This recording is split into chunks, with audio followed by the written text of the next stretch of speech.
Bonjour et bienvenue sur la chaîne Maths et Jeux. Dans cette vidéo, nous allons tracer des pyramides en perspective cavalière.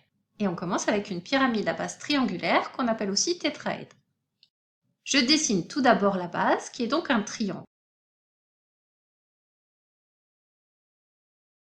Puis je place le sommet de cette pyramide.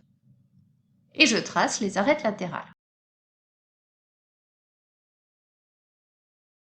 Il me reste maintenant à représenter en pointillé les arêtes qui sont cachées. Et la construction est terminée.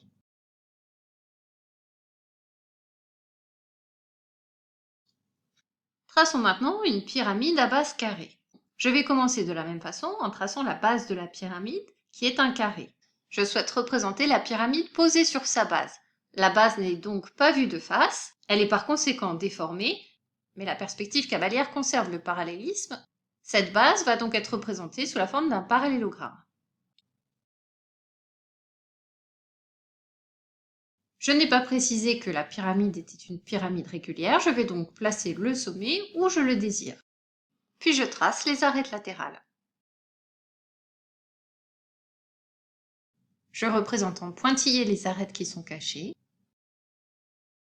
La construction est terminée.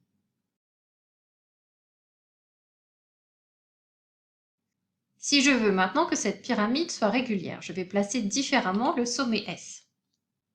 Je trace le point d'intersection des diagonales de la base. Je l'appelle O. Puis je vais dessiner la hauteur en choisissant comme pied de la hauteur le point O.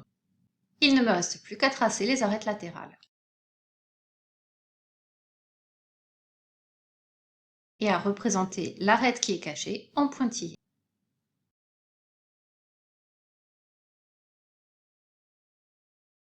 Terminons cette vidéo par la construction d'une pyramide à base pentagonale.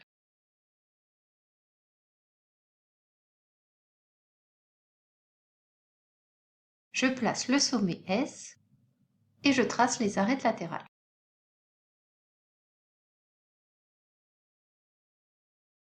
Il ne me reste plus qu'à représenter en pointillé toutes les arêtes qui sont cachées.